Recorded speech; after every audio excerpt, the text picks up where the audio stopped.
Hello, friends. Welcome back to the MKS English classes. Once again, my dear friends and my dear students. Today, I brought you motivation for voice. यानी कि motivation for voice आज लेकर आया हूँ मैं, my dear friends and my dear students.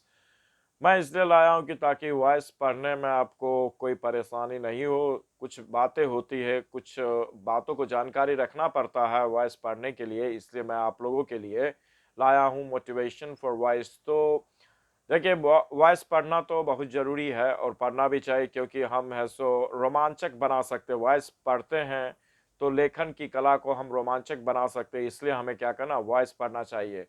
तो voice कैसे पढ़ेंगे? तो सबसे पहले आपको करना क्या है कि टेंस का स्ट्रक्चर जो मैं अब तक बता चुका हूँ, बता दिया हूँ, अपलोड कर दिया हूँ, तो उसको सही से पढ़ें। यानी कि वॉइस पढ़ने के लिए आपको टेंस की जानकारी बहुत ही ज़रूरी है और पूर्ण रूप से स्ट्रक्चर की जानकारी रखें, तभी आप बना सकते हैं। देखिए, आजकल होता क्या है कि पहले ज़माने में प्रयोग होता था टेंस में जितने भी भेद हैं, लेकिन वो सारे भेद को हम पढ़ते नहीं है। सिर्फ वॉइस में हम सिर्फ क्या करते हैं, 8 भेद पढ़ते हैं और टेंस में हम तो 12 पढ़ते हैं। और क्रिया की सवाल है, यानी क्रिया का इस्तेमाल जो है टेंस में जो होता है, सो हम लोग पांचों रूपों का प्रयोग करते हैं, लेकिन वॉइस में ऐसा नहीं है। वॉइस में सिर्फ क्रिया का भीतरी ही प्रयोग करते हैं, यानी कि एक ही क्रिया का प्रयोग करने से पूरे का पूरे वॉइस बन जाता है। तो देखिए, जो टेंस का अर्थ रहता है वही जैसो, यानी कि जो पैसिव वॉइस बनाते हैं वही अर्थ होता है।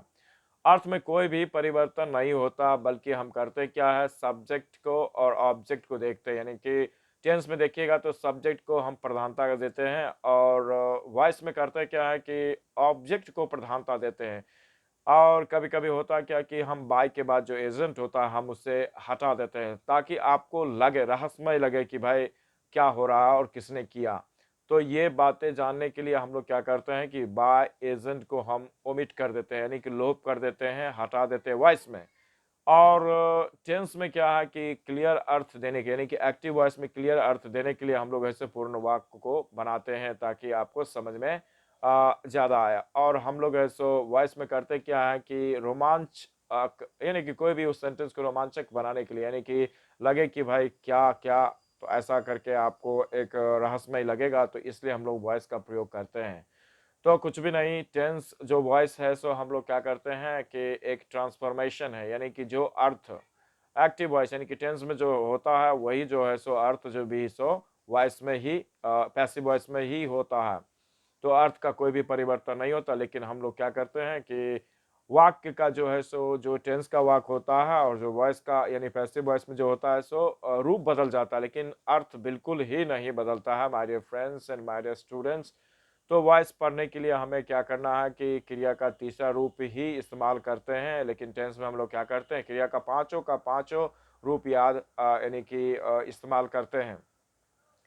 तो कुछ हम लोगों को अलग नियम से भी, विशेष नियम के अनुसार भी हम लोग क्या करते हैं, वॉइस को पढ़ते हैं।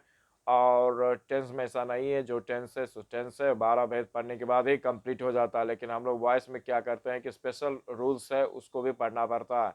तो उसको भी पढ़ना चाहिए, मैं यही कहूँगा कि तो आपको मिल जाएगा मेरे वीडियो में, और आप पढ़ेंगे, स्पेशल नियम भी पढ़ेंगे वॉइस का, और टेंस का तो दे दिया हूँ, और टेंस पढ़ना चाहिए। तो टेंस आने से ही आपको वॉइस भी आएगा, नहीं तो नहीं आएगा। तो देखिए, इसमें होता क्या है कि पहले पहले हम लोग सेंटेंस को क्या करते हैं, प्रधानता देते हैं सब्जेक्ट को टेंस में, जिसे हम एक्टिव वॉइस भी कहते हैं, और पैसिव में करते क्या, ऑब्जेक्ट को प्रधानता देते हैं। तो यहाँ पर देखिए, एक उदाहरण मैंने दिया है, राम ईट्स ए मैंगो, यानी कि राम एक आम खाता है। अब यहाँ देखिए कि mango is eaten by Ram, यानी कि मैंगो जो है सो राम के द्वारा खाया जाता है। और ऊपर क्या है कि राम जो है सो एक आम खाता है। यहाँ पर देखिए है क्या कि मैंगो पर ही पूरा, यानी मैंगो को कुछ किया जाता है। ये जो इटन है सो जो क्रिया है सो किया जाता है, यानी कि आम को खाया जाता है। तो ये जो है सो क्रिया क्या करता है, इस क्रिया को हम कहते हैं पैसिव में होना। और ऊपर देखिए कि राम इट्स मैंगो, यानी कि राम जो है सो करता है और राम कुछ करता है, यानी कि खाने का काम करता है। तो इस क्रिया को हम क्या कहते हैं, एक्टिव में होना कहते हैं। बस यही अंतर है। तो मैं चाहता हूं कि आप वॉइस को पढ़ें, अच्छे तरह से पढ़ें और बारी बारी से पढ़ें, लेकिन पढ़ना बहुत ज़रूरी है। लेकिन पढ़ने से पहले आपको करना क्या है कि वॉइस को पढ़ने से पहले टेंस का स्ट्रक्चर आप थरोली, यानी पूरी तरह से याद रहना बहुत ज़रूरी है, तभी आप पढ़ सकते हैं।